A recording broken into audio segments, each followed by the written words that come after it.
I have no confidence based on the way this is written and some of the attitudes about it that this is going to be used to find why those disparities exist.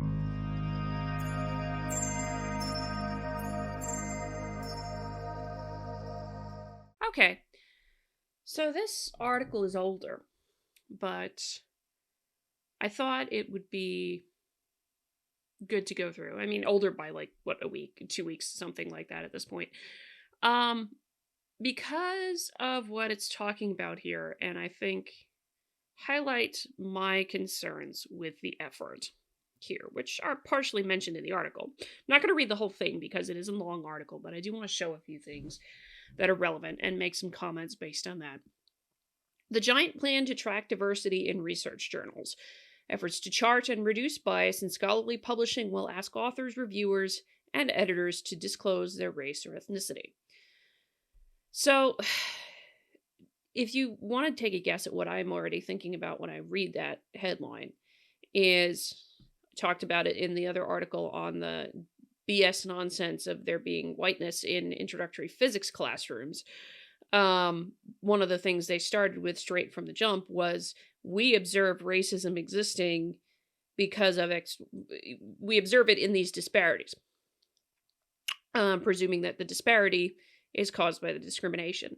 The fact that this is here, bias in scholarly publishing, chart and reduce bias in scholarly publishing, suggests the same fallacy is present in here. There's not enough here for me to make that definitively. It's just a suggestion, so I wouldn't take it that it is fully there necessarily. But we shall see on a few things. In the next year, researchers should expect to face a sensitive set of questions whenever they send send their papers to journals and when they review or edit manuscripts.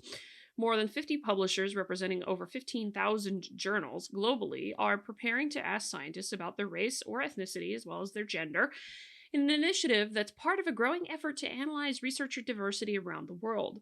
Publishers say that this information gathered and stored securely will help to analyze who is represented in journals and to identify whether there are biases in editing or review that sway which findings get published. Pilot testing studies suggest many. Pilot testing suggests that many scientists support the idea, though although not all.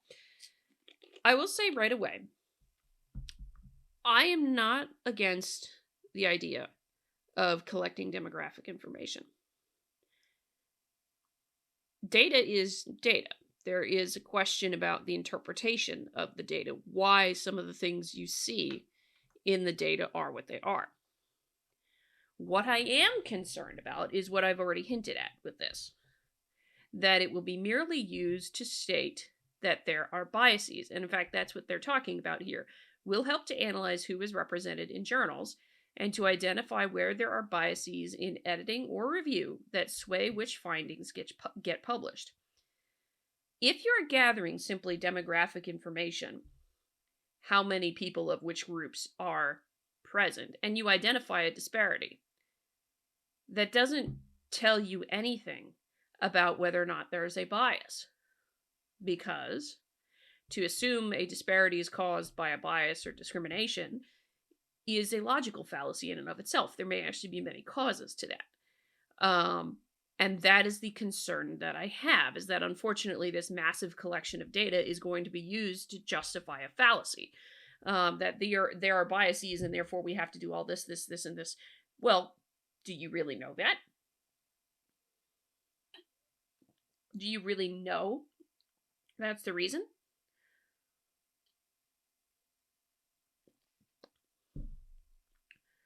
The effort comes amid a push for wider acknowledgement of racism and structural racism in science and publishing, and the need to gather more information about it. In any one country, such as the United States, ample data show that minority groups are underrepresented in science, particularly at senior levels. But data on how such imbalances are reflected or intensified in research journals are scarce.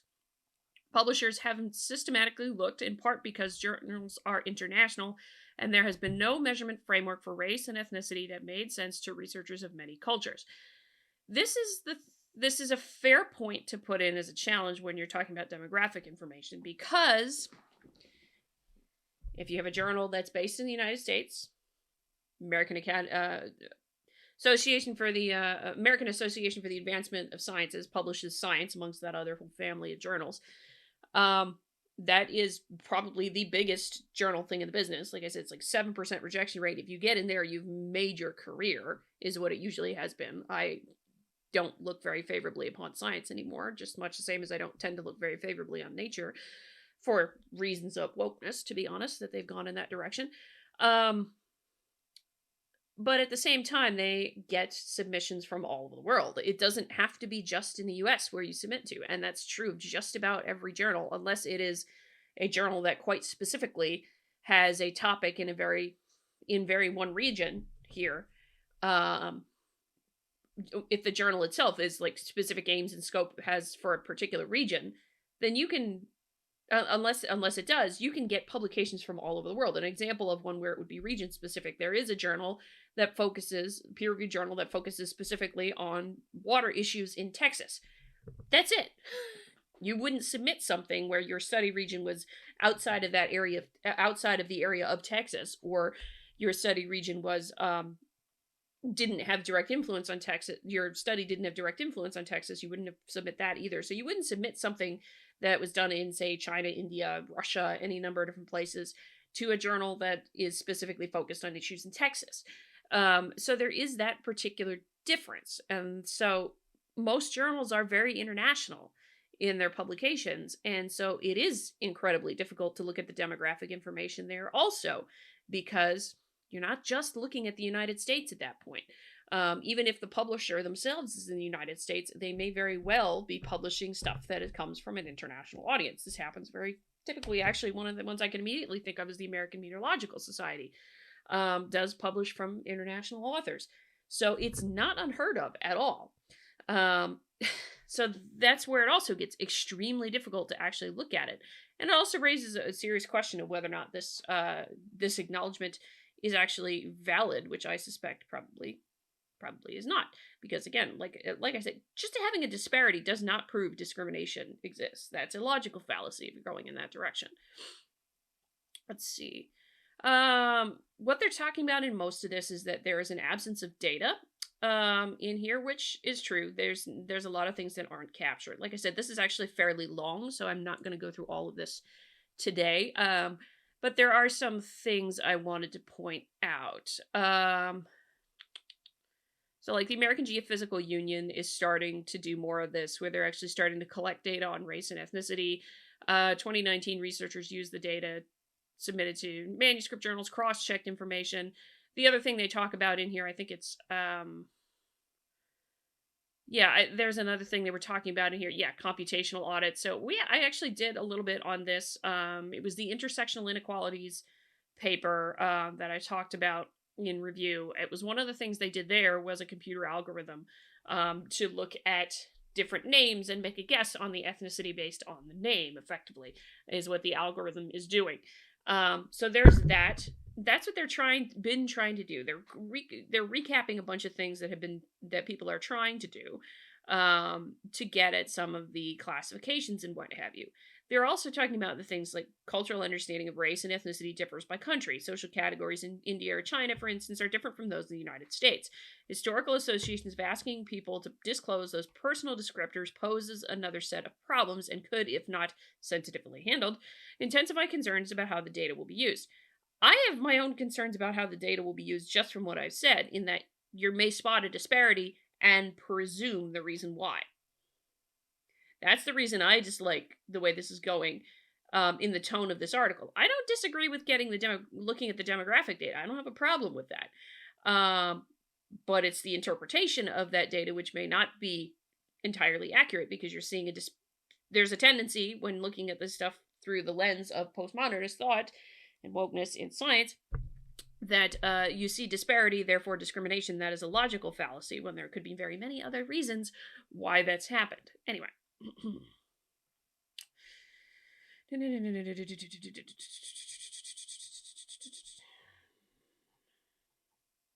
So yeah, where this started was actually in June of 2020. Like a lot of other things that were going on at that point, the journals decided they had to do a certain amount of virtue signaling and try and get a hold of the data on diversity October 2020, the New York Times reported how several scientists, U.S. scientists, including Babdor, were unhappy that publishers, despite their commitment, had no idea how many authors, how many of their researchers, how many Black researchers were among the authors, excuse me.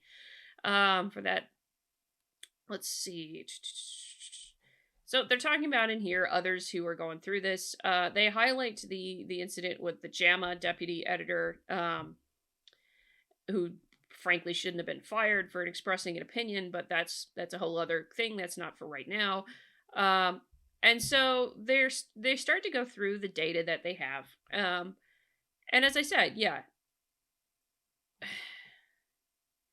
there's the data. This is a cardiologist who went through their own thing themselves. Editors at high-profile journals. Nature journalists asked publishers of 9 scientific journals for data on the diversity of their editors and professional staff. This is not the people who are writing the articles. This is the editorial team.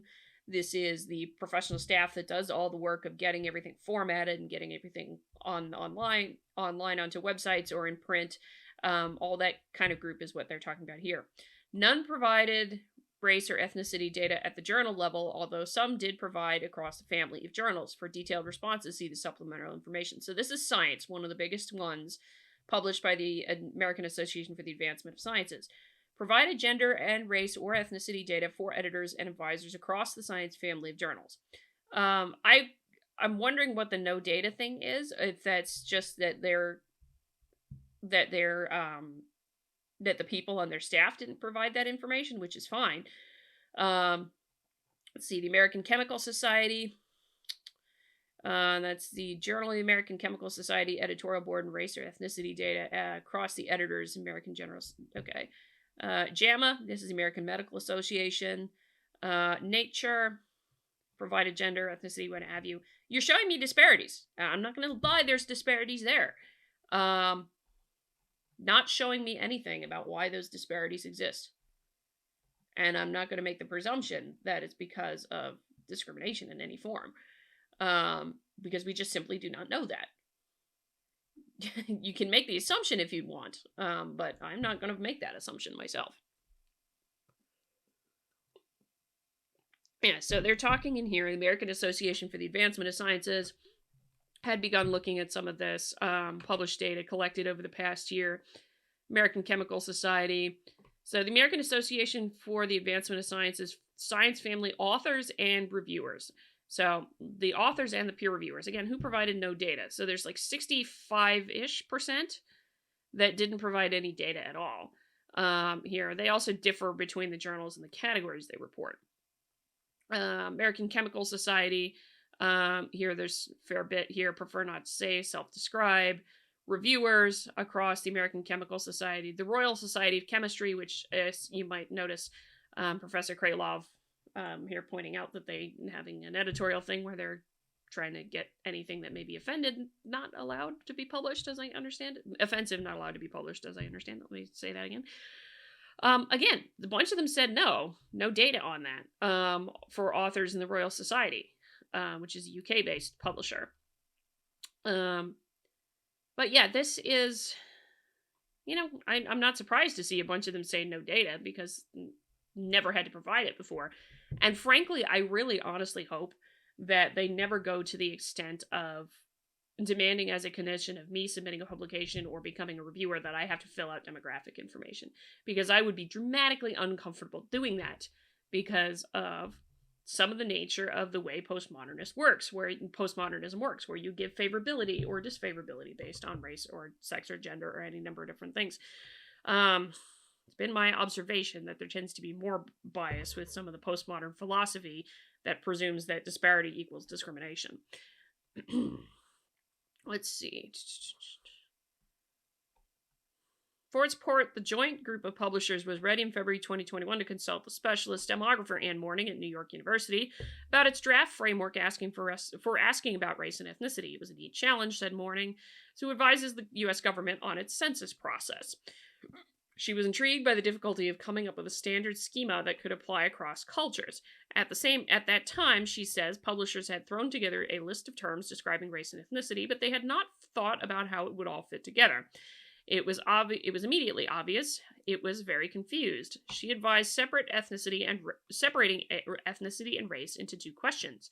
The first covered geographical ancestry and provided 11 options, including illustrative examples. The second covered race in 6 options. In both cases, respondents can choose not to answer. Well, good.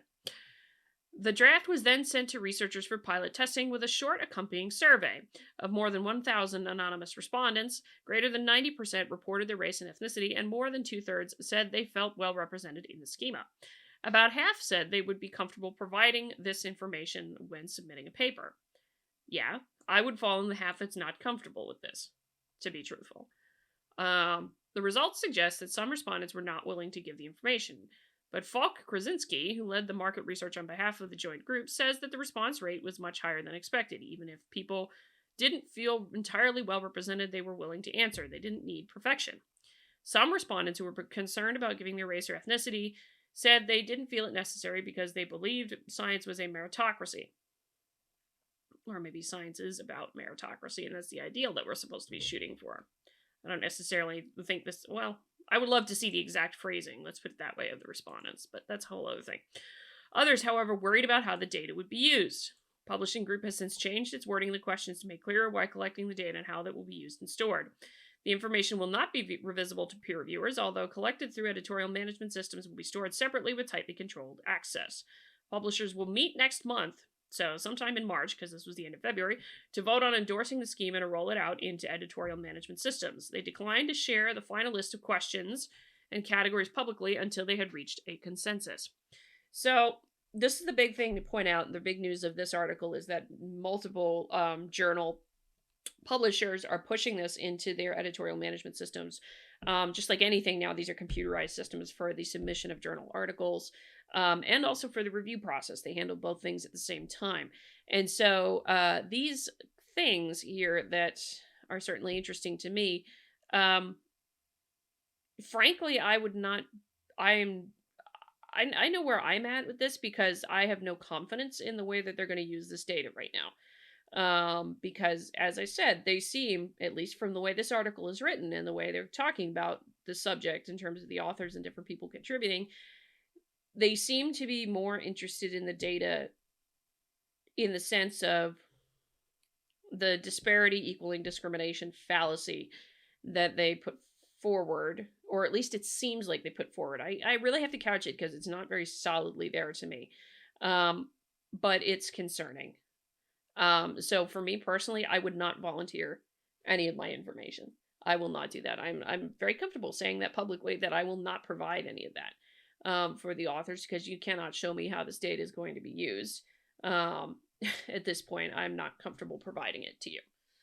And we'll give you a damn thing. Let's put it that way in terms of my ethnicity. Let's see. From data to policy. Babdor is not surprised it's taken publishers so long to agree on standards to collect data because of the complexity and the fact that it has not been done before. Every country has its own rules about how to talk about these issues, he says. He says the data should be freely available so that everyone can analyze and discuss them, and that will be crucial to look at what the compounding effects of intersectionality, such as how disparity affects Black women and Black disabled individuals. Again, you're assuming just because there's a disparity, there's a discrimination thing there. That's very subtle, but woven in there, it seems. Kalitso Mekofane, a public health researcher and activist at Harvard T.H. Chan School of Public Health in Boston, Massachusetts, says the efforts of publishers are a fantastic start. He sees a use for data in his work, a project to track the networks of researchers who are studying structural racism. Understanding the race and ethnicity of the scientists involved in this type of work is important, he says, but it's not just about authors and reviewers. Quote, it's important to look at the people who make higher-level decisions about the policies of the journals. To engage historically marginalized populations they hope to reach, Lerbach says, publishers, and researchers studying how ethnicity affects scholarly publishing, must commit to engaging with these groups beyond simply asking for data. More importantly, she adds, they should build trust by following up findings with action. In the wake of her AGU study, for instance, the organization changed its peer review submission system with the aim of increasing diversity of peer reviewers. It now points out to both authors and editors that the process of recommending or finding reviewers can be biased and invites them to expand their peer review networks. Data is the currency of which policy gets implemented, Lerbach says. So that's the piece here, and I'm not gonna run long on this one because I was long yesterday. But like I said, I have no confidence based on the way this is written and some of the attitudes about it that this is going to be used to find why those disparities exist. I have a feeling that any disparities spotted are going to be assumed to exist because of discrimination when that's not necessarily true. Um, but I could be proven wrong. We'll see. I hope they end up using the data for good studies to try and assess why the disparity exists, not just presume and scream that it exists because of structural racism or what have you. Um, but my confidence is not there with that one. But that's my thought on the top of it here. We shall see what happens. I hope to be proven wrong, but we shall see what happens. That's it. Let me know what you think. Hit the like button on the way out the door if you like this video. Share the video, comment on the video, subscribe, all that good jazz, and don't forget to come on over and join us on Locals for some fun stuff. Starting Point post some more exclusive content just for Locals members. Here, so that's it for now. Don't forget Thursday thoughts are coming as voted by my Locals members. I don't have the article right here, but as voted by my Locals members, it was the article on zero carbon and zero blackouts by 2050. Will be the article that is reviewed on Thursday, tomorrow night at 7 p.m. Central Time, presuming I don't run long, which I don't think I will this time, but we'll see. That's it for now. Until next time, I'm Adrian. Stay curious.